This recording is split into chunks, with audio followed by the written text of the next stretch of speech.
The boss offered 50 grand for my breast milk. I thought he was a freak wanting to take it home for a kid. That was until I saw him, body limp and weak, chugging my milk like it was an elixir of life. Only then did I realize he needs human milk to survive. Later, the price tag hit $500,000. The catch? He wanted it straight from the source. For the money, I said yes. Then came the day he asked, for $5 million, would you let me? My boss called me in. I was shaking, sweating, terrified he was going to fire me. If I got canned, I was dead. Zero income. Back when I was pregnant with my daughter, Bella, my old company forced me to resign. The hospital bills and NICU costs wiped out what little savings I had tucked away. I was reduced to begging my husband, Travis, for cash. Every time I asked, it was a fight. He'd bitch about this, complain about that. Don't buy that, that's unnecessary. And finally, the classic line, I'm broke too, Chloe. Thank God my tits were heavy with milk. I could breastfeed, saving us on formula. But Bella's diapers cost money. Clothes cost money. Every onesie she owns is too tight now. Winter is coming to Chicago, and she needs a coat. If luck hadn't landed me this job, my baby would be shivering in wet diapers. You don't need to be nervous, the boss said, sitting across from me. His voice was smooth, gentle.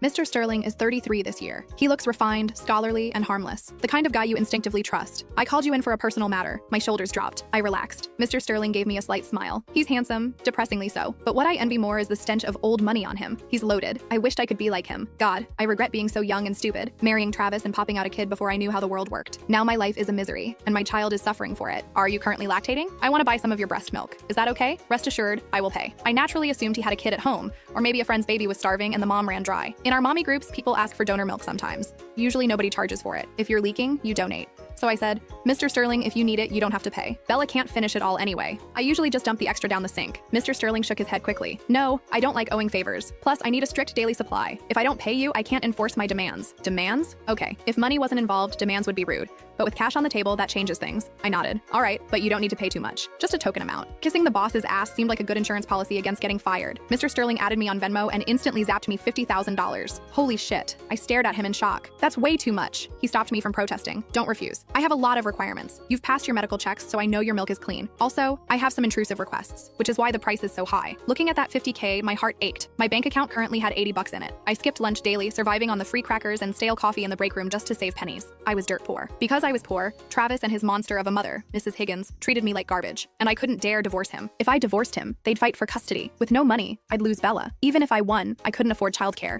which meant relying on my mother-in-law to watch her. Leaving Travis meant renting my own place. More money I didn't have. I regretted being young and dumb. I jumped into marriage and motherhood blind. Now I was trapped in quicksand. But this $50K? This money solved a huge chunk of my problems. Mr. Sterling laid out his rules. First, you need to pump here in my private office every day. Nowhere else. I need to ensure the milk is sterile and safe. That made sense. Rumor had it Sterling came from a billionaire family. Rich people are paranoid about getting poisoned. Second, to guarantee the nutritional value, you must eat 3 meals a day prepared by my personal chef. Wow. Rich people are difficult. But this was good for Bella's milk quality. Plus, eating dinner here meant I didn't have to go home and face Travis and the old hag for dinner.